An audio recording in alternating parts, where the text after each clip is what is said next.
You well? Hi, Benny, yes. First of all, I just wanted to ask you about Ian St John, because it wasn't that long ago that you met him at Melwood. I just wonder what impression he made on you that day.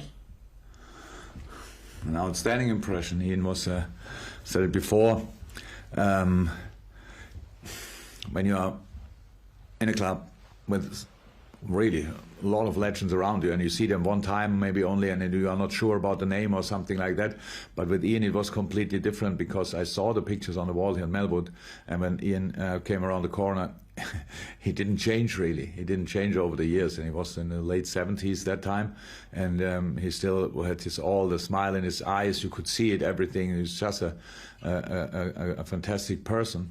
And so for me as a football fan, is then in these moments is really like you want to do right, you want to understand each word, you want to show the respect you have, and it was so easy with him because he's a really nice and funny and smart person. That was Ian St John that day, and I only met him that time. All the things around I heard about him, pictured exactly that obviously, because everybody was so positive about him, and so now,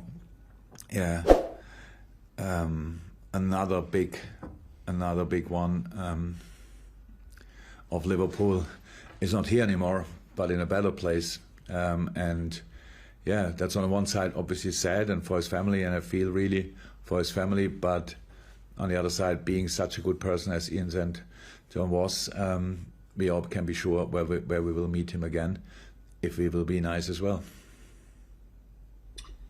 Looking ahead to the game against Chelsea, Jürgen, and they were lovely words, I should say, as well, by the way. Just looking ahead to the game, though, is Alisson okay to return? And do you also have Fabinho and Jota available too? So Ali trained now the full week, and yes, we should expect that he's able to return. Fab has now 5 or 6 sessions in his legs. We have to make a decision how we deal with that, but looks good. Looks good. Is ready for the squad for sure. And Diogo had now this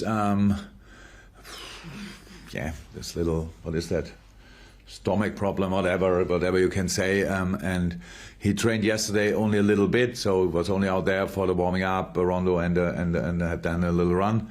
So got the message this morning that he feels better again. So we will see what we can do with that. I said before, it looked exceptionally well, but then unfortunately he got ill overnight, and so now we have to see how big the steps are he can make towards the team again. Obviously, we'll look at this as a big game in terms of league position. Also, the first Premier League meeting between yourself and Thomas Tuchel. But what are you expecting from Chelsea under him? Oh, I think a lot of the things we saw already in the games they played so far are very successful, obviously. Clear philosophy, clear idea, absolute possession-based, different formations.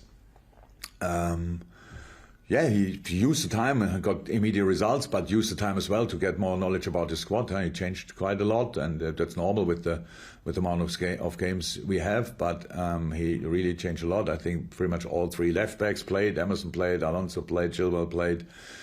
Centre half maybe didn't change that often. Up front, a lot of options, changed them, tried them all. It's I think just Mason Mount, Kovacic, and Jorginho also like the fixed points.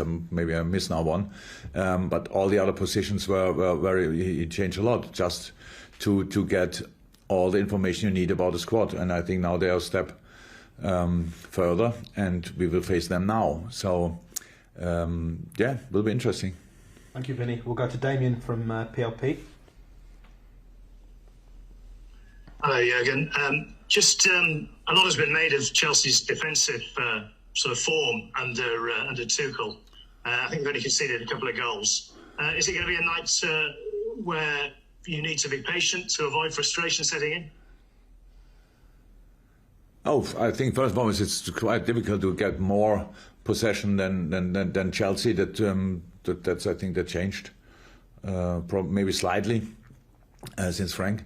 But it's it's a full package required. Let me say like this. So you have to defend because they let the ball roll. Let me say like this. There's you have to work a lot, and then there are situations. It's not like you have the ball all the time and face a deep block.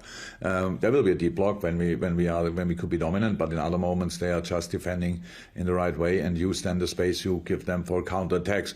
So patient you always have to be, but I don't think this is a game where you have specifically patient. You have to be patient in moments, you have to be lively in other moments, you have to be creative in moments, and you have to show your desire for defending in all the moments, because this is a top team, and they will have they will ask for a lot, and we should try to make sure that we have all the answers. Top four seems to be a minimum requirement if you're a Chelsea manager. You conceded the title. What do you make of the race to qualify automatically for the Champions League? Yeah, I think a week ago we were out. Now we are around again. So for us, it's not. For us, the challenge and the job is clear. We have to win. We have to win football games, as many as possible, to make it in the top four. That's how it is. We know that not only since today, so we know that, and we cannot make a difference who we face. So, but we know, of course, about the quality of Chelsea, and Chelsea have the same targets. So it was, since I'm in England, the first 2 years, I think, first year we had no chance, and then we had already kind of a fight. No, the 2 years later we had a fight with Chelsea, I think. And to get to the Champions League. So, but there are other teams, obviously. There are neighbours. Is West Ham, is Tottenham will come again, and all these kind of things. And of course, Leicester, United, and maybe not really involved anymore. I'm not sure. And City is obviously already gone. So that's all clear. Yeah, for the neutral fan, it's exciting. For the Liverpool supporter, it's exciting as well, but maybe not in exactly the way he wants to. But we will give it a proper try. Thank you, Damien. We'll take one from BBC Mez side, which is Carl, and then we'll go to James from TalkSport after that one. Carl. Hi, Jürgen. I was just going to ask you about going back to St John and how you've met the legends of the club. How important is it to speak to the legends of the club? How educational is it talking to them? To understand the club, you have to meet as many as possible, I would say. So because it's one thing what the people tell you from inside the club, and others who will tell you about from outside the club, and then you get some completely different information from the players from the players of the past, because they know about they will know absolutely, they will know properly how you feel when you go out there on the pitch and all these kind of things, and how nice it is and what it gives you, and they tell you all these wonderful old stories, and that's actually the feeling or the petrol of dreams. So even if they tell you that, you want to have it as well, and so it gives you some ground.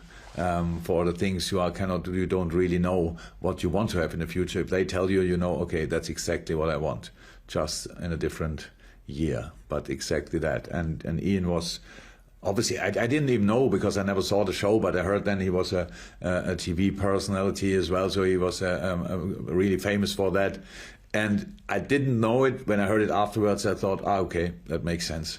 Because he was really, he used his words really well, was very funny and very entertaining. So I have only the best memories. It's so nice now, in his sad moment, that my memories are very personal, and if it was only an hour or so, but that gives me really, some good feelings as well. Thank you. We'll go to James from TalkSport, then we're going to go to Carl from PA, then ESPN and Haters to finish with. But James next. Jürgen, are you looking forward to seeing Thomas tomorrow? You've obviously known each other for a very long time, but you won't have seen him for a long while. Yeah, I don't know, but I think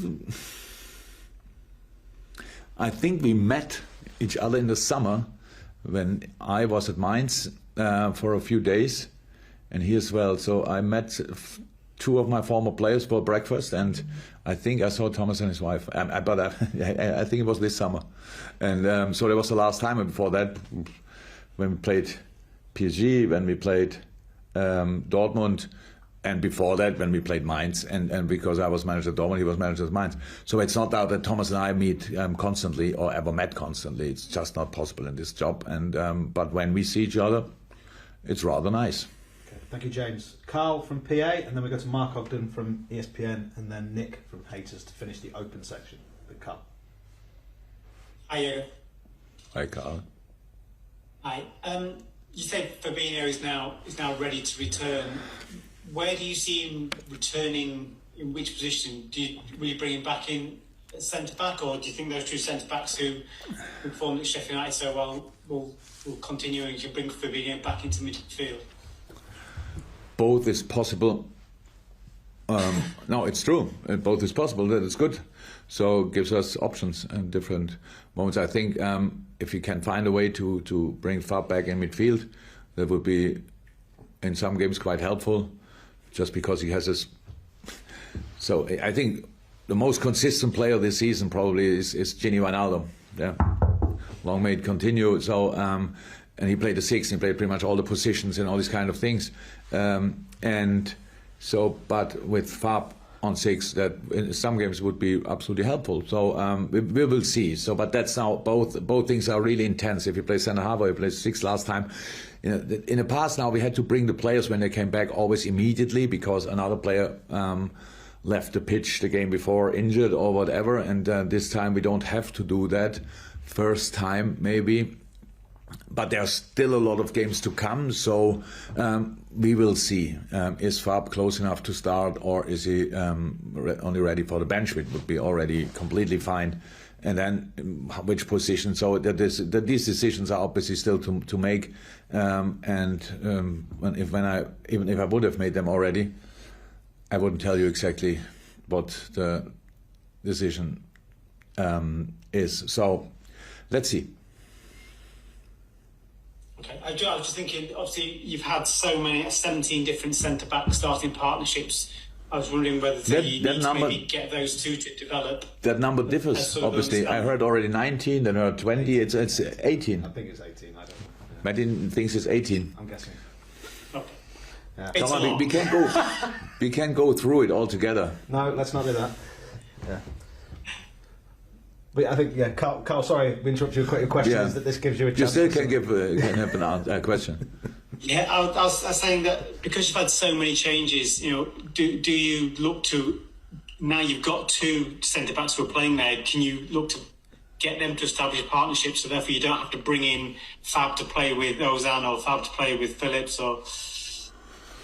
Stability would always be great if you could do that. So for me, there's no need. Both did really well. I heard, because I didn't see it in the game, I heard there were people were quite critical with both of them, which is really picky, to be honest. So yeah, stability would be great. But we changed it that often. Maybe we make a habit of it. I don't know.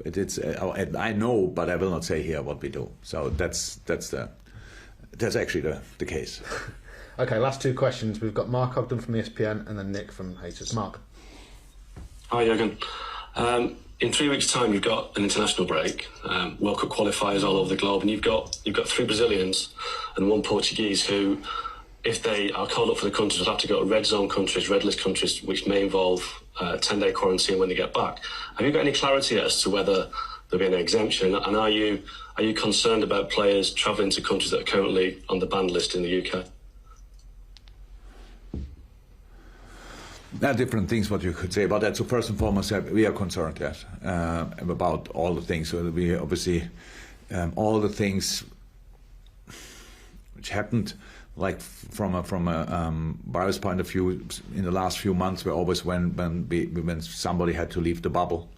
So in the bubble, we didn't have. Then we were not without cases. We are now without cases for a long, long time, but not over the whole time. But it never spread or whatever. It was just a case, and then self-isolation and come again. But there were 2 periods. There was the last international break when more cases than before came up, and there was the Christmas period, obviously, which we all were involved. So like the whole society was a challenge for all of us. And now it's all going, obviously, in England in the right direction. It looks really all positive and promising. Yes, and we are concerned about these kind of things. The only problem I have, and so what is a red list country? So, like England is doing really well in the moment, and I think we are on the red list for some other countries. I'm not sure on the red list, but it's not easy for us to travel from England, obviously. So having more information would be great. If we don't get the information, I think the FIFA was kind of clear. We don't have to let the players go this time, and I think all the clubs agree with the same problems that we cannot let the boys just go and then sort the situation when they come back, or visit our players in a 10-day quarantine in a hotel or whatever. That's just not possible. I understand the need of the different FAs, but this is a time where you cannot make everybody happy. So, and we have to admit that the players are paid by the clubs. So that means we have to be first priority. That's how it is. And that means now, with all understanding for the different needs and the competitions coming up in the summer, I get it really, but how I said, you cannot make everybody happy in the same time in this period of our lives. And that's why we are not 100% sure, because it's not clear, because some countries might change the venues where they play. They go to not red zone countries, or all these kind of things. So it's the whole situation. It's similar to the Champions League, where will we play, and these kind of things. We always have to wait until the last second, pretty much, because people need time to make decisions, and we don't think too much about it because we are not influential in it. We just deal with the things other people decided, and so yeah, we got kind of used to it. But how's that? I think everybody agrees. We cannot let the players go and just so for playing for the country and coming back and have to quarantine for 10 days in a hotel. That's not how we can do it. Okay, thanks, Matt. We're going to go to Nick for haters. Can the guys for the breakout section, which will be under embargo, start doing the hands up? We'll take a few of you. But Nick, last question in the open. Hi, Jürgen. Thanks for your patience and your time. A big game, Liverpool v Chelsea, but it must be huge in Germany now with you and Thomas Tuchel. I just wonder if you could just expand a bit on your relationship with him, and you have that sort of relationship where you might even have a personal rivalry to be the top German manager in the Premier League. So I don't know how big it is in Germany, to be honest. It's a while ago that I didn't read anything about it yet, to be honest. Which is not too important. Who is the top manager in the Premier League? Yeah, so that's a competition for other people to be interested in. I'm interested in winning that football game, and that's all. And Thomas is the same. So we know each other for a long, long time. We have kind of a common history, if you want. He worked for Mainz like I did. He worked for Dortmund like I did. So we know a lot of people. Pretty much a lot of people we know are the same, let me say it like this, and work together with them. And that's it. But now Thomas was for 3 years roundabout in Paris. Before that, he had probably a year break. So like 4 years already, or I'm not 100% sure, maybe only 3 years altogether. But we didn't play a lot against each other. We played in the Champions League, we played in the European League with Dortmund. That's it in the last 5.5 years. And I think he's an outstanding coach or manager, however you want to call it, and will be tricky to play his team, like it always was tricky, because he's a good one. Okay, thank you guys. So that concludes the Open. So Thomas, can you give us a bit of injury news, please, if possible? How is Thiago Silva, and the latest on Callum Hudson-Odoi as well? Callum is no issue at all. He was training full with the team yesterday, and Thiago made his first training with the team, but did not finish the last exercise, so not of any pain or something, just to be aware of taking no risk. So I assume he is in training today, but he's not at 100%, so he will not join the squad yet for Liverpool. Everybody else is available. Tammy has some problems yesterday on the ankle again, so let's see how this works out today. So Tammy Abraham wasn't in the 18 for the United game. What does he have to do to become a successful player within your plans, and is he capable of reaching the level that you as a coach require of him? Yeah, I think so, and this is my job to push him to his limits, and we will not stop doing this and supporting him. It was a tough decision, but is when everybody comes back now, and with Thiago Silva coming back and hopefully nobody injured, we have these decisions to make. This is part of my job, which I do not like, and at the same time I like it because it means that we have everybody available, and then you have to take these decisions, which we communicate normally clearly. We have to cut it down to 18 players in the field, so it's in the end also not always a punishment or a signal for a player that it's not enough. In this case it was actually exactly like this. It was not a signal or punishment. It was just a choice from alternatives on which position, who starts, who can come from the bench, and yeah, he lacks a little bit of luck, Tammy, not only in the games but also in training. And once the last touch comes back and he's fighting hard for it, he will stay a player that we will push forward. The record of visiting teams to Anfield recently, we saw Brighton win there, Burnley, Manchester City, Everton, even West Brom managed to get a point. Should there be a reasonable expectation that you at the very least have a very, very good chance of winning this game? We have always a chance to win any game. Because we have self-confidence, we have good shape, we have everything what it needs to win against everybody and to be a tough opponent. At the same time, you can always lose games in Premier League and in all competition that we play, because it's the toughest competitions that you can face. So I'm pretty relaxed about that. Of course, I'm pretty sure that Liverpool miss their fans like we miss their fans. I know from experience, and you know maybe even better than me, what an impact the crowd at Anfield can have on their team. And yeah, they dropped points, sometimes deserved, but many times also not deserved. And there was also a streak of very unlucky results. It is one of the strongest teams in Europe. They proved this again in Leipzig, one of the best managers in Europe. They have there's no doubt about it, but we are confident enough to go there and prepare ourselves what we have to do to win. And this is nothing else but a top A-level performance.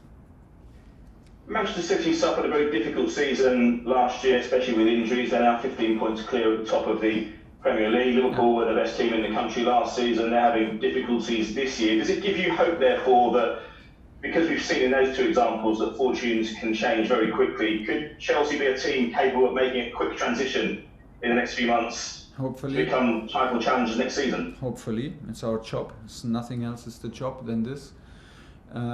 There is no time in football, although we wish for time in football, so we want to be part of the transition and do the transition, and while we are doing the transition we want to win games. This is absolutely clear, but we feel ready for that, and like I said, we have all the right to be confident, and we played now with Atletico Madrid and with Man United. Two big opponents, we had two good performances. We are absolutely able to compete on that level, super close games, and we are always ready to win these games. And this is why we are here, to create that spirit and to bring out that talent and that quality.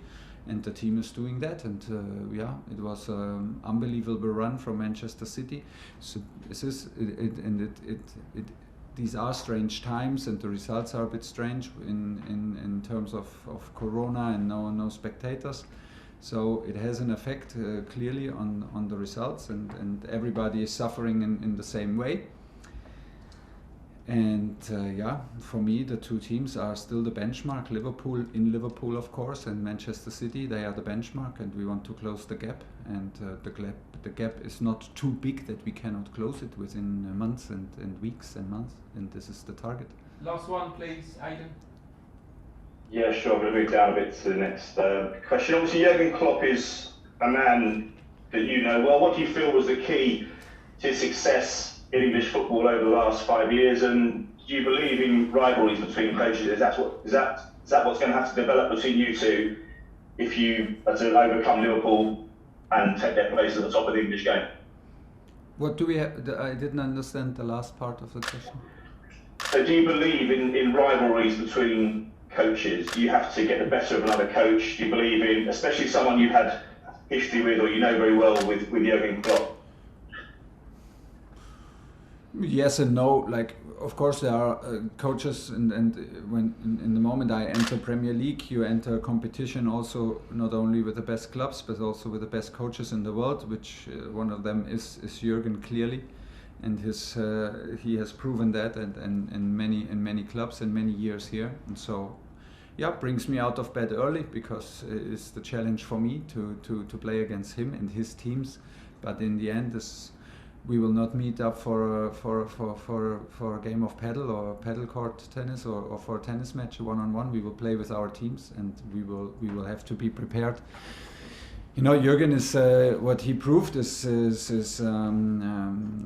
outstanding. He transformed any club into a unit where he worked, and he was in all the 3 clubs he worked as a manager. He is a big part. Even when he leaves, he stays a big part in these clubs, in the heart of the fans, and in the history of the clubs, which is a huge success. And he has done that now even abroad in the most difficult league, and transformed Liverpool to a winning machine and to a team that it's super hard to play against. And he is. It's a union between. It's a unit between his players always and him, and this is what you face when you play teams against him. It's a bit similar to the unit that is between that we experience now between the players and the group of Atletico and Diego Simeone. They are really together, and yeah, like I said, it's a big challenge, but we are up for this challenge. We feel very strong, and we are happy to have these as regular games. That means we are on the highest level. This is where we want to compete. John Southall, 5 Live. Hi Thomas. What kind of relationship do you have with Jurgen Klopp? Have you learned from him over the years? Has he learned from you? How would you explain the relationship? Yeah, we know each other. Of course, we know each other, but maybe not so good that everybody expects. Because I came into Mainz in the academy, and this was exactly the year when he left. So we never met in Mainz actually. And then I was his successor. Yeah. Successor in Dortmund, so we did also naturally not meet. And of course we meet when there's a farewell game for a player that we both coached in Mainz, and then we meet and we sit together and talk. It's a lot of fun to talk to him, and this is super interesting. We meet at coaches meetings when there's UEFA meetings, of course, and we use the time to have lunch or dinner together around these meetings. And this always super funny and always super nice to talk to him, and are very interesting. And but it's not as close as you can like it seems maybe. Did you speak to him at all before you came to Chelsea? Before you took the job, did you ask him about the Premier League and what you could expect? No. It was pretty clear what I expect from Premier League. I mean, I was talking to him and talking to Pep regularly, and have their feelings about it when we meet. When I was the coach in Dortmund and in Paris, and we meet in Champions League and on these coaches meetings, the feedback was always pretty clear. And so I stepped into this adventure without his advice. If I called him, I hoped he would have held me back, because he does not want to play against me, but I'm not sure. No, I'm just joking. No, it's nice to meet him. It's always nice to meet him. It's super hard to play against him and his teams. Like I said, for me, Liverpool with Jurgen and City with Pep are the 2 teams who are the benchmark. To these teams, we have to close the gap. And this is our target, and we are fighting hard for this. And I don't feel that I fight alone. I have a strong club behind me, and I have a strong team at my side, so it feels good. Last one, John. Yeah, just finally, how would you sum up your experience so far? Then you're what, 5-6 weeks into this this journey over here. You enjoying it? Yeah, I'm enjoying it. It's quite. It's. I'm tired in the evening when I go to bed, which is a good thing. So it's quite demanding. It's a big challenge. We have a lot to do, a lot to learn, many things to adapt, and many things to learn. And at the same time, it's in personal life, it's not too easy to be separated and all alone and sit in the hotel room and cannot go out to restaurants or do whatever. So to live in this bubble feels like a double and triple bubble in some moments. But job-wise, is a great experience, and I don't want to miss 1 minute. Like I said before, and I can only just repeat, we feel big support from the club. It's an amazing challenge. It's an amazing league. I like my team a lot. I like all the guys here in the staff a lot, and we feel safe and comfortable that we are not alone in this challenge that we are up to, and this. It's a lot of joy so far. Emma Saunders, PLP. Hi, Thomas. Hi. With Chelsea 5th, Liverpool 6th, just the 1 point between you at the moment, do you see this game as being quite pivotal in the race for the top 4? We know about the constellation, but we know also that we have still 12 matches to go, so it will not, no matter what result we get out of tomorrow, it will not be the end of the race for the top 4. But like you said, it is a big importance, and it is a big importance also in which way we play this. I hope we can show up in the same mentality and in the same attitude like we faced all the tough challenges we had so far, and there were quite a lot. So this week brings it up quite to the highest level you can imagine, with Atletico, Man U, Liverpool and Everton in the race for Champions League, and of course in the race for the top 4. And this race will go, for my opinion, this race will go on until till just the end of the 12 games we have to play. But tomorrow, I agree with you, is a very important fixture. We have the chance to keep them on distance, and this is what we're up for. Just one more from me. Yeah. How much are you looking forward to taking your Chelsea team to Anfield? You know, when you look back on your decision to take the job as head coach, was it these kinds of opportunities, these kind of challenges you were looking forward to the most? Yeah, absolutely. These are the fixtures like the London Derby, and now taking the team to Anfield and playing these games as regular games and not Champions League games, because they feel like Champions League games. This is what you do not, normally you don't dare to dream of when you're a player like me and not on the highest level. Normally you watch these games, the normal thing is to watch these games on TV and be excited, and this is what I would do normally now.